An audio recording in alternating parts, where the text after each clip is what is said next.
Hola, soy María Trujillo, docente del Departamento de Bioquímica, y hoy vamos a hablar del metabolismo del calcio y del fósforo. Bueno, el calcio y el fósforo, que está fundamentalmente en nuestro organismo bajo la forma de fosfato, son críticos para la fisiología humana. Además, alteraciones en la homeostasis del calcio y del fosfato y también del metabolismo esquelético, donde se encuentra la mayor parte del calcio y del fosfato de nuestro organismo, son muy frecuentes en la práctica médica. Las concentraciones de calcio y de fosfato en plasma se encuentran entonces altamente reguladas por acción de diferentes hormonas. Las hormonas que se encargan de dicha regulación son fundamentalmente la hormona paratiroidea, sintetizada en las glándulas paratiroides, que se simboliza como PTH, la vitamina D, en realidad la forma activa de la vitamina D, que es la forma que se denomina 1,25-dihidroxivitamina D, o también calcitriol, y, sobre todo para el fosfato, el factor de crecimiento fibroblástico 23, sintetizado en células óseas. En menor medida, al menos en humanos, la calcitonina es otra hormona que regula el metabolismo fosfocálcico. Y esa regulación es llevada a cabo por la interacción de diferentes órganos y tejidos. Fundamentalmente es llevado a cabo a nivel esquelético, a nivel intestinal y en los riñones. Comenzando por el calcio. El calcio es el catión más abundante en nuestro organismo y el 99% del calcio se encuentra bajo la forma de cristales de hidroxiapatito en el esqueleto. En los tejidos blandos se encuentra solamente el 1%, y esto incluye el calcio intracelular y el calcio extracelular. Dentro del extracelular tenemos el calcio plasmático, ¿verdad?, que es el que en realidad se mide en las determinaciones de laboratorio. ¿Cómo se distribuye el calcio en el plasma? Tenemos dos maneras de medir o dos medidas de concentración de calcio. En miligramos por decilitro, la concentración total de calcio en plasma es de cerca de 10 miligramos por decilitro, o en milimolar o milimoles por litro, cuya concentración total es de 2,5 milimolar. Es lo mismo, ¿verdad? 10 miligramos por decilitro, si tomamos en cuenta el peso molecular del calcio, que 2,5 milimolar de calcio plasmático total. Pero ese calcio plasmático total se encuentra bajo diferentes formas. El fundamental para su regulación y para las actividades que lleva a cabo el calcio es el calcio iónico libre, el calcio ionizado, que es cerca del 50% del calcio plasmático total. Luego tenemos un 10% que está formando parte de complejos con aniones, porque el calcio tiene carga positiva, entonces interacciona con aniones, como por ejemplo puede ser fosfato, aunque el fosfato en plasma está en muy baja concentración, citrato u otros aniones. Como son aniones de bajo peso molecular, la suma de ese 50% ionizado más un 10% formando parte de complejos con aniones me da un 60% del calcio, que es calcio difusible, ¿verdad? Que puede ser, por ejemplo, filtrado a nivel del glomérulo renal. Y tenemos un 40% que no es difusible porque se encuentra formando, interaccionando con proteínas, fundamentalmente con la albúmina. Entonces no puede ser filtrado fácilmente a nivel del glomérulo renal y se denomina calcio no difusible. Bien. En el intestino llega el calcio de dos maneras fundamentales. Por un lado, proveniente de la dieta. Nosotros consumimos cerca de 800 miligramos de calcio por día, hasta 1 gramo o un poquito más a veces de calcio por día. Pero también el calcio forma parte de secreciones que son volcadas hacia la luz intestinal. Cerca de 150 miligramos de calcio llegan así a la luz intestinal. Y se absorben en el intestino cerca de 300 miligramos por día. Quiere decir que 800 más 150 son 950 miligramos que llegan hacia la luz, de los cuales 300 miligramos son absorbidos, lo que significa que 650 miligramos se excretan por las heces. Esa absorción no es siempre así, sino que depende de una regulación hormonal ejercida fundamentalmente por la vitamina D, la forma activa de la vitamina D, que es el calcitriol o 1,25-dihidroxivitamina D. Cuando aumenta la concentración de la forma activa de vitamina D, aumenta la absorción de calcio. Bien, en una persona adulta normal sin patología, la misma cantidad de calcio que se deposita todos los días en el hueso se elimina todos los días del hueso porque se encuentra en equilibrio, ¿verdad? Diferente sería en un niño en crecimiento, donde los depósitos de calcio predominarían, o una persona con una determinada patología, ¿verdad? En donde aumenta la resorción ósea, en donde puede predominar la liberación del calcio desde el esqueleto y favoreciendo la desmineralización del esqueleto. Pero en una persona adulta normal, el esqueleto se mantiene, ¿verdad? Lo cual no significa que no es muy dinámico. Sí es muy dinámico, ¿verdad? Sí se encuentra todo el tiempo en formación y resorción, ¿sí? Pero lo mismo que se deposita, se elimina. Entonces, si tenemos que 150 miligramos de calcio se eliminan por el intestino, pero se absorben 300 miligramos, lo que se deposita y lo que se elimina es igual, tenemos que eliminar 150 miligramos para encontrarnos en equilibrio. Esos 150 miligramos extra que se eliminan a nivel renal. En el riñón se filtra un montón de calcio, ¿verdad? Todo el calcio difusible puede ser del plasma, ¿verdad? Puede ser filtrado a nivel del glomérulo renal. Eso nos da cerca de 9 gramos por día que son filtrados en los glomérulos renales. Pero se reabsorbe la gran mayoría, ¿verdad? Y solamente se excretan 150 miligramos por la orina. Esto también es regulado, pero la regulación que ejercen las hormonas, fundamentalmente la PTH, sobre la eliminación renal de calcio, es una regulación fina del 10%, 5 o 10% de calcio que se reabsorbe a nivel de la nefrona distal. La gran mayoría del calcio se reabsorbe a nivel proximal o del asa de Henle y allí la PTH no ejerce su efecto regulador, sino que ejerce su efecto regulador en una pequeña fracción, un 5 o 10%, ¿verdad? Que se reabsorbe a nivel distal, que es lo que es regulado, y por eso se habla de que la PTH ejerce una regulación de la reabsorción a nivel fino, ¿verdad? Y no a nivel grosero. Bien, entonces dijimos, toda esta parte ya la dijimos, que el calcio iónico libre es el 50%, que este es el que es sensado y regulado, que unido a proteínas vale el 40% y la mayor parte de este está unido a la albúmina, complejos con ácidos orgánicos, ¿verdad? Un 10%, y esto no lo dijimos, la concentración del calcio en el plasma se encuentra cercana a su punto de saturación, y cuando llega a su nivel de saturación puede precipitar, lo que entonces tiene riesgo a que ocurran calcificaciones de tejidos o cálculos renales. El calcio intracelular tiene una concentración 1000 veces menor que el calcio extracelular. Es una concentración submicromolar. Por ejemplo, a nivel citosólico, la concentración en general no es mayor de 100 nanomolar, o sea, 0,1 micromolar, si bien puede aumentar frente a diferentes estímulos. Y hay una compartimentalización intracelular, donde el calcio se encuentra más abundante a nivel de más concentrado a nivel de mitocondria o a nivel del retículo endoplásmico, en donde es almacenado por mecanismos de transporte activo. El calcio cumple diferentes funciones, muchas de las cuales ya las han visto en otros cursos. Por ejemplo, participa en la mineralización ósea, donde se encuentra el 99% del calcio, como ya dijimos. Interviene en cascadas de coagulación que vamos a dar en el curso que sigue, ¿verdad? En hematoinmunobiología.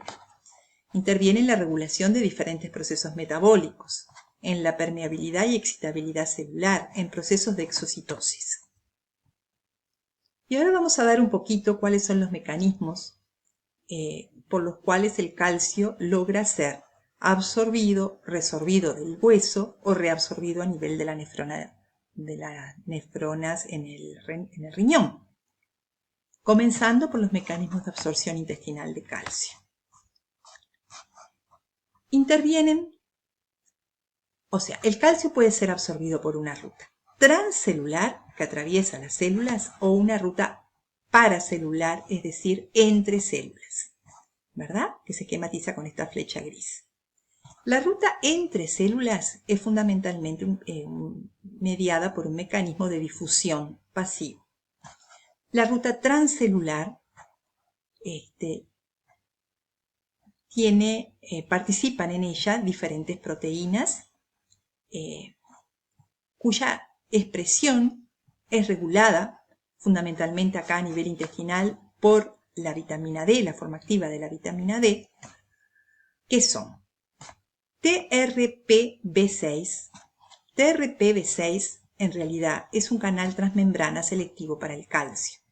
Y su nombre es una sigla, ¿verdad?, que proviene del inglés, de las siglas en inglés de Transient Receptor Potential Vanilloid Type 6.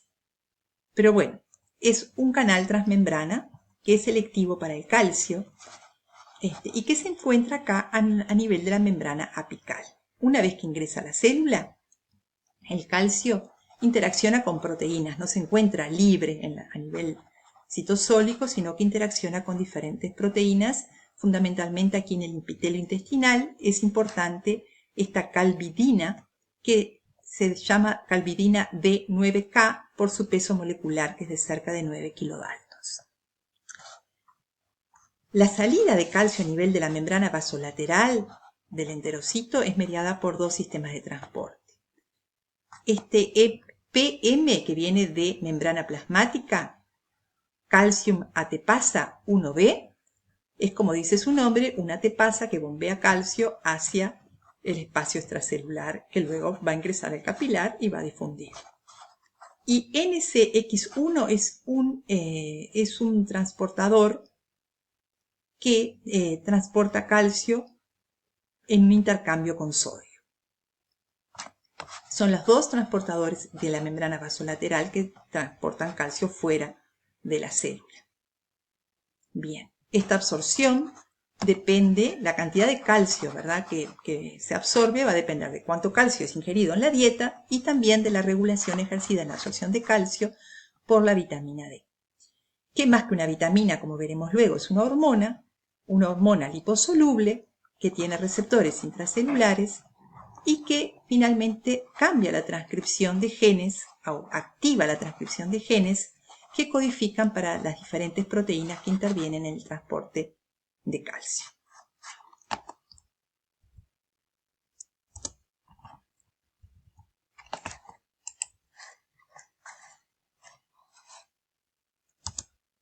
Bien, a nivel óseo. En el hueso existen células, ya dijimos que es un órgano muy dinámico, ¿no? Y hay células que intervienen en la formación del hueso, acá del lado azul, ¿verdad?, que son los osteoblastos, que derivan de células mesenquimatosas, y células que se encargan de la resorción del hueso, que son los osteoclastos, y que en realidad son células que son similares o que son tipo macrófagos y derivan de células hematopoyéticas. Los osteocitos quedan inmersos en la matriz ósea. Bien, la regulación hormonal del metabolismo óseo, o sea, de la reabsorción ósea. La reabsorción ósea es ejercida fundamentalmente por los osteoclastos, pero la regulación hormonal no es directamente sobre los osteoclastos, sino que fundamentalmente a través de la acción de las hormonas sobre los osteoblastos. Los osteoblastos luego promueven una diferenciación de los de las células mesenquimatosas, de las células similares a macrófagos, ¿verdad?, hacia osteoclastos. ¿Sí? Los osteoclastos entonces no son directamente sensibles a las hormonas fundamentales de la regulación del metabolismo fosfocalcio, PTH y vitamina D en su forma activa, sino que ese efecto es ejercido primero a nivel del osteoblasto, que luego promueve una diferenciación de los precursores hacia osteoclastos. ¿Cómo pasa esto? Fundamentalmente por unas proteínas que expresa el osteoblasto, cuya expresión es incrementada cuando la PTH o la vitamina D actúan sobre sus diferentes receptores. Estas proteínas son fundamentalmente el ligando de Rank. El ligando de Rank se expresa y se une a la membrana celular del osteoblasto estimulado por estas hormonas, y en esos casos entonces puede interaccionar con Rank, que es expresado en la superficie de estas células progenitoras, ¿verdad?, para ejercer la diferenciación hacia el osteoclasto maduro. Y aquí hay otra proteína sintetizada por el osteoblasto, OPG, que facilita la interacción entre el ligando de Rank y Rank. Entonces, en definitiva, lo importante es que el osteoclasto, si bien el osteoclasto es la célula madura que puede resorber el hueso, el efecto de las hormonas es indirecto a través de su acción sobre los osteoblastos por la expresión de estas proteínas ligando de Rank y OPG. Bien, y finalmente el riñón. En el riñón se filtra, como ya dijimos, cerca de 9 gramos por día de calcio, es un montón de calcio, que no se elimina, sino que mayoritariamente se reabsorbe. ¿Dónde se reabsorbe? Un 70% a nivel del túbulo contorneado proximal, pero esa reabsorción, ¿verdad?, grosera, no es la regulada. Hay cerca de un 25% que se reabsorbe a nivel del asa de Henle, que tampoco es la regulada. Y únicamente un 5 o un 10% se reabsorbe a nivel de la nefrona distal, ya sea a nivel del túbulo contorneado distal como a nivel del túbulo colector. Allí esta resorción es fundamentalmente transcelular. Aquí intervienen proteínas similares a las que vimos hoy en el enterocito, una calvidina intracelular que en realidad pesa 28 kilodaltons en vez de 9 y por lo tanto se llama calvidina D28K. También puede unirse a la calmodulina, el calcio, que es otra proteína intracelular. Es bombeado a nivel de la membrana vasolateral por esta proteína de membrana plasmática TPasa de calcio y por el intercambiador sodio-calcio. Y es absorbida por TRPV5, que es este canal selectivo para calcio que se expresa en este caso en la nefrona distal. La expresión de estas proteínas y la actividad de estas proteínas es fundamentalmente regulada por la PTH.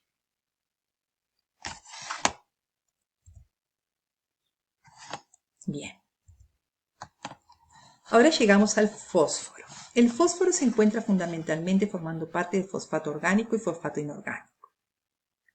El fosfato inorgánico, como ya vimos anteriormente en biología celular, ¿verdad?, el fosfato proviene de la disociación del ácido fosfórico. El ácido fosfórico tiene 3 protones disociables, ¿verdad? H3PO4. Cuando se disocia el primer protón, tenemos el fosfato monobásico, H2PO4-. Pero esa disociación tiene un pKa cercano a 2, por lo tanto, prácticamente no existe o no hay H3PO4 pH fisiológico porque se ha disociado todo. Luego tenemos la disociación del segundo protón, del fosfato monobásico pasa al fosfato dibásico, HPO4-. Esa segunda disociación tiene un pK que, dependiendo un poco de la fuerza iónica, lo van a encontrar en los diferentes libros como entre 6,8 y 7,2. Nosotros generalmente utilizamos un valor de 6,8. Pero bueno, es cercano al pH fisiológico y eso hace que, que ambas especies, ¿verdad?, se encuentren en diferentes proporciones en el plasma. predominando, como el plasma tiene un pH normal de 7,4 y el pK está por debajo, ¿verdad?, del pH plasmático, predominando la forma fosfato dibásico en el plasma. Pero también existe fosfato monobásico, a las dos especies, ¿verdad?, porque están cerca del pK. Si estuviéramos a un pH igual al pK, tendríamos el 50% de ambas especies. A un pH mayor que el pK predomina la especie que yace de protonó, a un pH menor del pK predomina la especie protonada. Y luego tenemos la tercera disociación que ocurre con un pK muy alto, por lo tanto el fosfato ya totalmente disociado no se encuentra a nivel de pH fisiológico, sino que las especies que tenemos son estas dos, el fosfato monobásico y el fosfato dibásico. El fosforo se encuentra mayoritariamente a nivel del esqueleto formando parte de los cristales de hidroxiapatita en un 85% y el 15% en los tejidos blandos, fundamentalmente a nivel intracelular.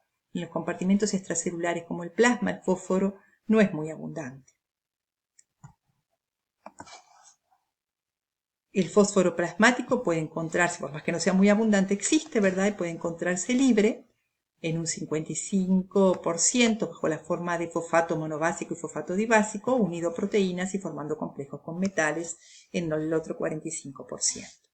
El fósforo intracelular se encuentra en diferentes formas, formando parte de ácidos nucleicos, que ustedes saben que se encuentran fosforilados, las bases nitrogenadas, ¿verdad?, formando parte de fosfolípidos que forman parte, por ejemplo, de las membranas biológicas, formando parte de compuestos de alta energía como el ATP, adenosina trifosfato o fosfocreatina, o formando parte de fosfoproteínas. La concentración plasmática del fósforo es de 2,5 a 4,5 miligramos por decilitro y vemos que es más variable que la concentración plasmática del calcio. El fósforo tiene varias funciones, participa en la mineralización ósea, como ya dijimos, formando parte de los cristales de hidroxiapatita.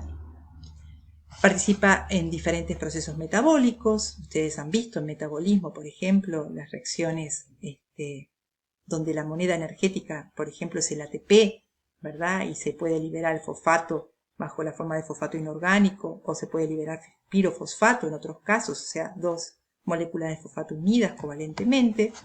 Participa en la contractibilidad muscular, porque ustedes saben la importancia del ATP en la contracción muscular, en la estructura de membranas bajo la forma de fosfolípidos, en la regulación del equilibrio ácido-base, donde vamos a ver que en el plasma no es un amortiguador muy importante, eso lo vamos a ver luego en equilibrio ácido-base, porque su concentración es muy bajita, pero sí es un amortiguador importante a nivel intracelular o es un amortiguador importante a nivel de la orina. Bien, ahora pasamos a la regulación del metabolismo del calcio y del fósforo. Las principales hormonas que intervienen en la regulación del metabolismo fosfocálcico son la hormona paratiroidea, que es una hormona que tiende, cuando aumenta su concentración, a aumentar la concentración del calcio, por lo tanto es una hormona hipercalcemiante. La 1,25-dihidroxicolecalciferol o 1,25-dihidroxide-3 o calcitriol es una hormona también hipercalcemiante por sus diferentes acciones. El factor de crecimiento fibroblástico 23, en realidad la principal acción de este factor de crecimiento fibroblástico es causar fosfaturia, eliminación de fosfato por la orina. Y al revés, la calcitonina es una hormona hipocalcemiante. Si bien la calcitonina no ejerce una acción fundamental en humanos para la regulación del metabolismo fosfocálcico. Otras hormonas también pueden participar, pero las anteriores son las principales. Bien,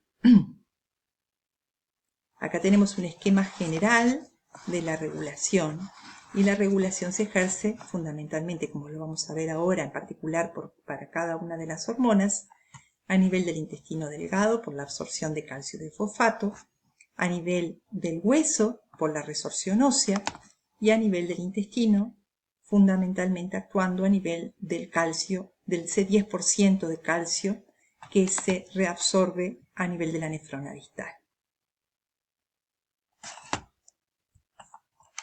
Bueno, ahora vamos a pasar a cada una de las hormonas en particular. La hormona paratiroidea es una hormona peptídica de 84 aminoácidos secretada por las glándulas paratiroides.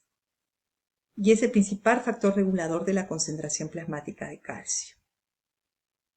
Su secreción es regulada fundamentalmente, no exclusivamente, pero fundamentalmente por la concentración de calcio iónico libre, y actúa sobre la homeostasis de calcio actuando a nivel renal, fundamentalmente a nivel de la nefrona distal, como ya dijimos, a nivel óseo e indirectamente a través de los efectos que tiene sobre la generación del calcitriol, o sea, la forma activa de vitamina D, a nivel intestinal. Responde, es decir, se sintetiza o aumenta su liberación a nivel cuando ocurre una disminución del calcio iónico libre en plasma. Aquí tenemos el precursor de la PTH, que es una hormona polipeptídica, o sea, está formada por una cadena lineal de aminoácidos que se sintetiza primero como una pre-pro-hormona, como una pre-pro-péptido, ¿verdad? Que tiene una secuencia P, que es una secuencia señal que indica que esta proteína es una proteína de secreción. Luego tiene una secuencia PRO de 6 aminoácidos que también debe ser escindida. Y luego tenemos los 84 aminoácidos que forman parte de la PTH activa. De esos 84 aminoácidos hay 34, los 34 que se encuentran en azul, que están a nivel N-terminal de la proteína del péptido PTH activo, ¿verdad? Y que son los responsables de la actividad biológica. Mientras que el fragmento, lo que sería la parte C-terminal, carece de actividad al menos en cuanto a su unión al receptor clásico de la PTH. Ese fragmento C-terminal, o sea, en realidad esos sectores N-terminal y C-terminal pueden encontrarse también en el plasma, no solamente la PTH entera, porque existen diferentes peptidasas que se expresan en diferentes parénquimas, por ejemplo a nivel hepático, incluso en la propia glándula paratiroides, que escinden a la PTH en sectores amino terminales con actividad y sector C terminal sin actividad clásica. La vida media de la PTH es corta, ¿verdad? Por la existencia de estas peptidasas que hidrolizan a la PTH. Como dijimos, la mayor señal regulatoria para secretar PTH es el calcio. Y hay una relación inversa. Cuanto mayor es la concentración de calcio en el plasma, esta es la concentración de calcio iónico libre normal, 1,25 milimolar, ¿verdad? Cuanto mayor es la concentración, de calcio acá en azul, menor es la secreción de PTH, ¿verdad? En la relación inversa. La concentración normal de calcio es 1,25, de calcio iónico libre, que es el sensado, ¿verdad? Es de 1,25 milimolar, y entonces esta es la secreción de PTH normal. Y si aumenta más la concentración de calcio, la secreción de PTH disminuye, y en realidad si disminuye, la concentración de PTH aumenta. ¿Cómo es que es sensada la concentración de calcio a nivel extracelular? Por el receptor de calcio extracelular. Este receptor es una proteína transmembrana con un dominio extracelular, un dominio intracelular y 7 regiones que atraviesan la membrana. Se expresa no solamente en la PTH, permitiendo sensar el calcio extracelular, sino que se expresa en muchos otros parénquimas. ¿Sí? Hay mutaciones que producen una pérdida de actividad de este receptor de calcio, entonces hace que la concentración de calcio no pueda ser sensada bien, ¿verdad?, a nivel extracelular, y que se siga secretando PTH pese a que haya una concentración normal de calcio o una concentración aumentada de calcio, y produce entonces una hipercalcemia. El calcio no es el único factor que regula la secreción y la síntesis de PTH. La forma activa de la vitamina D, o sea, 1,25 dihidroxivitamina D, inhibe la transcripción del gen que codifica para la pre-pro-PTH, que luego va a ser transformada en PTH. Y a su vez, el factor de crecimiento fibroblástico 23 inhibe la secreción de PTH. Pero en realidad el rol fundamental lo ejerce el calcio iónico libre a través del receptor sensor de calcio. Y como ya dijimos, existen patologías causadas por anomalías de este receptor, por ejemplo, mutaciones que hacen que pierda la función y eso causa un hiperparatiroidismo con hipercalcemia, o mutaciones que producen una ganancia de función del receptor y es al revés, ¿verdad? Ahí se produce una hipocalcemia. Bien, también pueden existir alteraciones por la presencia de autoanticuerpos contra este receptor y se produce entonces una enfermedad autoinmune.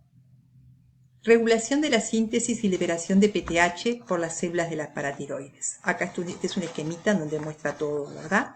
Muestra que se sintetiza por transcripción de un gen que codifica para una preprohormona que es luego escindida por la acción de peptidasas que la transforman en su forma activa, que tiene un sector N-terminal activo y un sector C-terminal que sería inactivo en sus acciones clásicas sobre el metabolismo del calcio, y parte de la escisión puede ocurrir mismo a nivel de las glándulas paratiroides.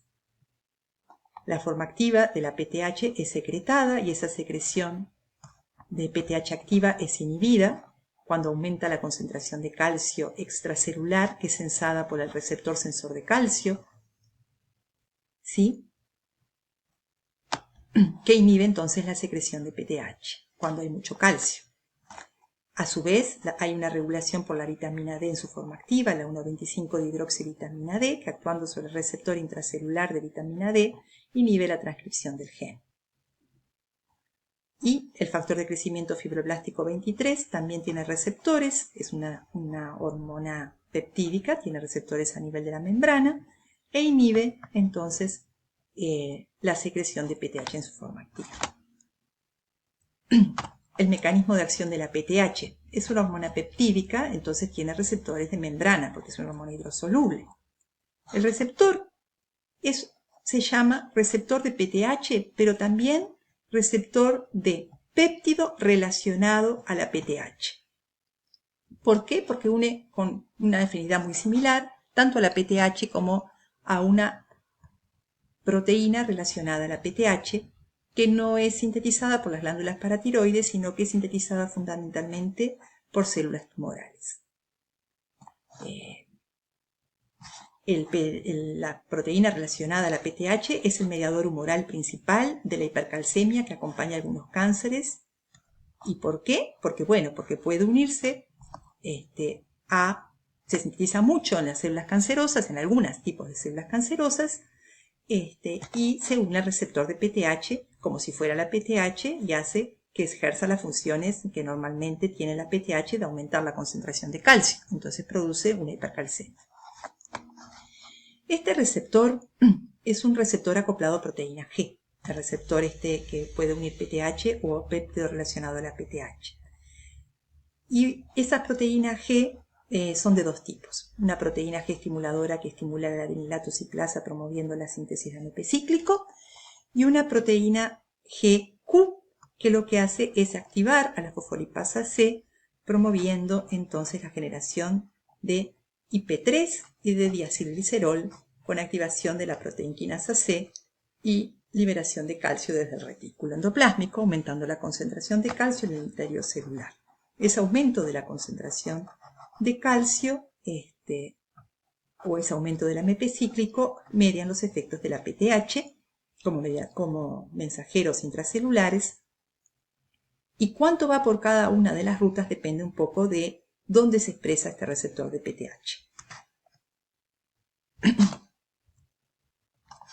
Las acciones de la PTH a nivel de los diferentes órganos son a nivel renal, estimula la producción de la forma activa de la vitamina D por activación de la 1-alfa-hidroxilasa renal, que es la enzima reguladora de la síntesis de la forma activa de la vitamina D, como vamos a ver ahora cuando veamos vitamina D. También estimula la reabsorción de calcio en el nefrón distal, ejerciendo una regulación fina, porque decíamos que a nivel del nefrón distal se reabsorbe el 5 a 10% del total del calcio reabsorbido. Entonces no es una regulación grosera, sino una regulación fina de la resorción de calcio. E incrementa la excreción de fosfato. La PTH aumenta la fosfaturia, la eliminación de fosfato a nivel del riñón por la orina. A nivel óseo, conduce a la estimulación de osteoclastos liberando calcio y fosfato.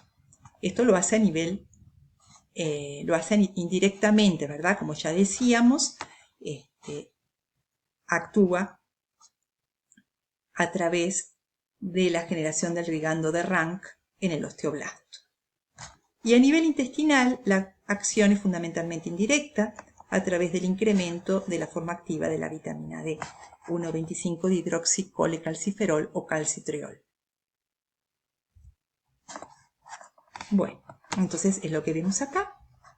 La PTH es sintetizada por las paratiroides, actúa directamente en el riñón, ¿verdad? Produciendo una disminución de la eliminación de calcio por la orina y un aumento de la eliminación de fosfato por la orina porque tiene acciones fosfatúricas. Pero también ejerce efectos a nivel del hueso, ¿verdad?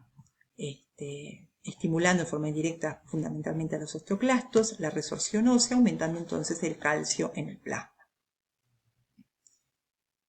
A su vez, aumenta la generación de la forma activa de la vitamina D, que ejerce un efecto inhibidor sobre la transcripción del gen de PTH, como una especie de retroalimentación negativa.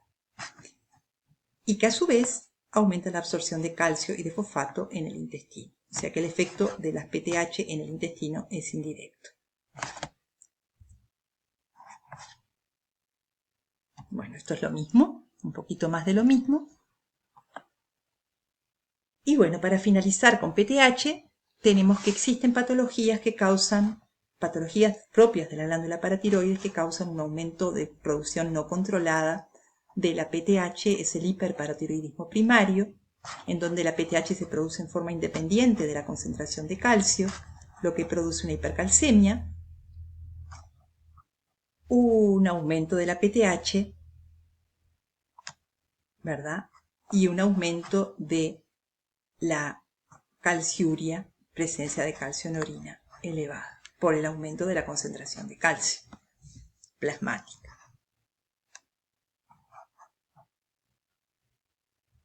En el hiperparatiroidismo secundario tenemos una secreción excesiva de PTH por las glándulas paratiroides, pero no es causada por una enfermedad primaria de las glándulas paratiroides, sino causada por otra enfermedad, por ejemplo, por una enfermedad renal crónica.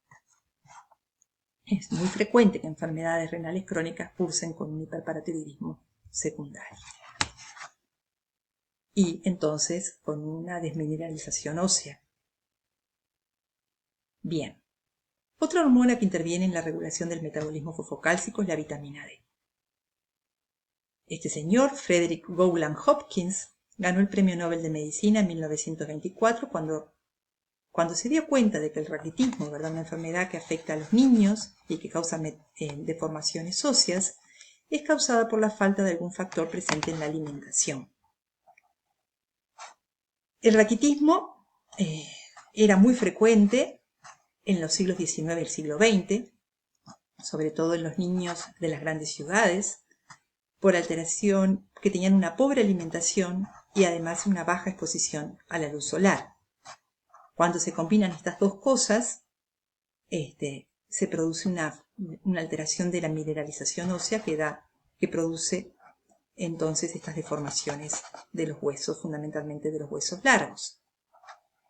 ¿Por qué se tienen que combinar una pobre alimentación con una baja exposición a la luz solar? Bueno, porque con una adecuada alimentación, la vitamina D puede provenir de la ingesta y evitar el raquitismo, pero además la vitamina D se puede sintetizar en nuestro organismo con una adecuada exposición a la luz solar de nuestra piel. Por lo tanto, cuando faltan ambas, es cuando se produce la enfermedad. En adultos no se produce raquitismo por la falta de vitamina D, sino que una enfermedad conocida como osteomalacia. Entonces, los alimentos de origen animal contienen vitamina D3, que es el colecalciferol. También la podemos sintetizar por exposición de la luz solar de este derivado del colesterol, el 7-dehidrocolesterol, que por acción de la luz ultravioleta genera vitamina D3. Pero esta vitamina D3 no es aún activa, debe hidroxilarse en dos posiciones, en posición 25, lo que ocurre a nivel del hígado, y en posición 1, lo que ocurre a nivel renal por la 1-alfa hidroxilasa renal, para transformarse en el calcitriol 1,25 dihidroxivitamina D3, que es la forma activa de la vitamina D. Alimentos de origen vegetal no contienen provitamina D3 ni vitamina D3, pero contienen provitamina D2 o vitamina D2, que es el ergocalciferol, que también debe ser activado para su actividad por hidroxilaciones hepáticas por la 25 hidroxilasa y renales por la 1-alfa hidroxilasa. Esta es la enzima que está regulada, ¿verdad? Para la síntesis, para la regulación de la síntesis de la forma activa de la vitamina D. Este esquemita muestra un poco lo mismo, ¿verdad? Que la previtamina D3 se hidroxila por la 25 hidroxilasa a nivel hepático y luego se hidroxila por la 1-alfa hidroxilasa a nivel renal para formar la forma activa de la vitamina D, la 1,25 dihidroxivitamina D, que puede inactivarse por hidroxilación en posición 24. También la 24 hidroxilasa puede actuar sin que actúe antes la 1-alfa hidroxilasa a nivel renal, formando la 24-25 dihidroxivitamina D, que es inactiva. Bien. Este es un esquemita, entonces, de la síntesis de vitamina D, que ya la vimos, pero también del mecanismo de acción de la vitamina D. La vitamina D, que como ya dijimos, más que una vitamina, es una hormona porque puede ser sintetizada por acción de la luz ultravioleta sobre un derivado del colesterol, ¿verdad? Y luego las hidroxilaciones sucesivas, es una hormona liposoluble por derivar del colesterol y por lo tanto es capaz de atravesar la membrana celular y unirse a su receptor, que es el receptor de la vitamina D, que es intracelular y que forma un heterodímero con un receptor X retinoico para migrar al núcleo y unirse a estos elementos de respuesta a hormona, elementos de respuesta a la vitamina D en este caso, regulando la transcripción de diferentes genes. Por ejemplo, los genes que median, que codifican para las proteínas, que median la absorción de calcio, que vimos al principio de la clase, cuando vimos cómo era que ocurría el transporte de calcio transcelular en el enterocito. La 1-alfa hidroxilasa renal es la enzima reguladora para la activación de la vitamina D.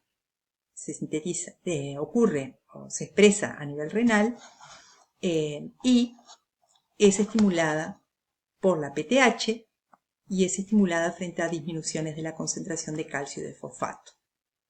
En cambio, cuando baja la PTH o cuando aumenta la concentración de calcio y de fosfato en plasma, se inhibe la 1-alfa hidroxilasa renal. Bien.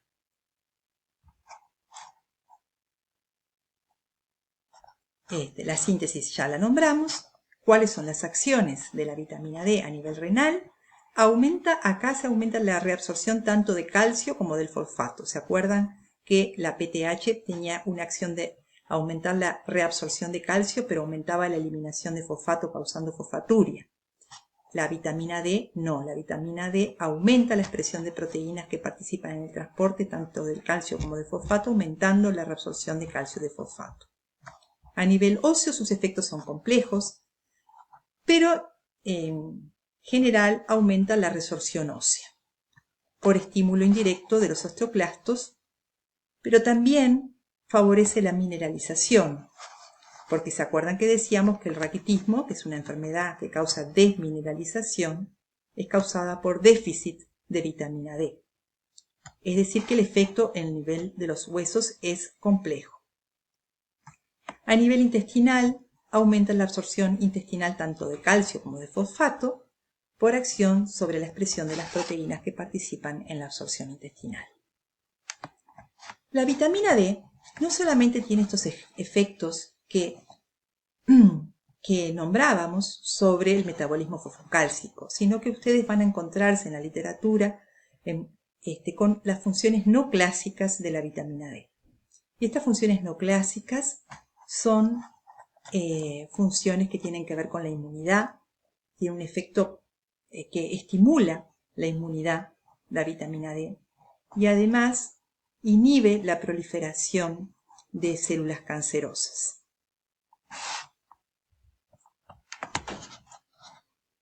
Bueno, llegamos al factor de crecimiento fibroblástico 23. Es una hormona polipeptídica sintetizada a nivel óseo y sus acciones fundamentalmente son promover la fosfaturia actuando sobre receptores de membrana que también precisan para su acción una proteína que se llama cloto y produce entonces un aumento de la pérdida de fosfato por la orina cuando hay un aumento del factor de crecimiento fibroblástico 23. Y a su vez produce una inhibición de la enzima reguladora de la síntesis, de la activación de la vitamina D, que es la 1-alfa-hidroxilasa renal. Inhibe la 1-alfa-hidroxilasa renal. Tiene otros efectos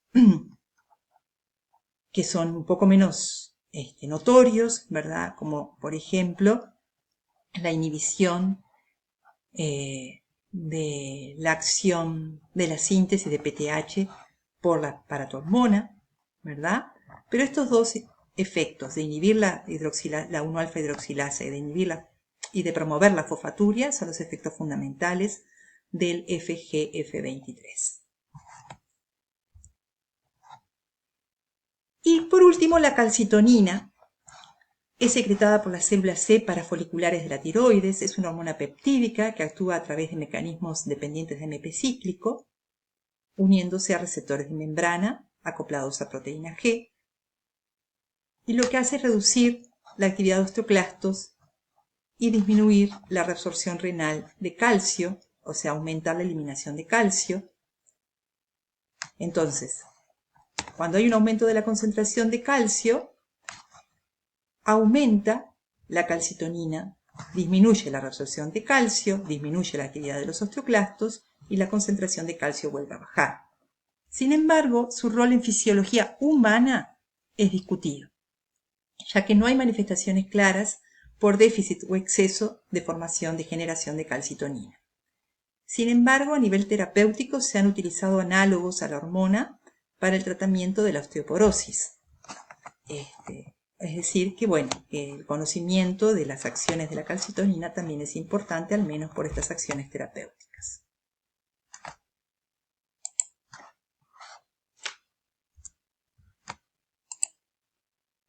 Bien, y por acá entonces finalizamos con la clase.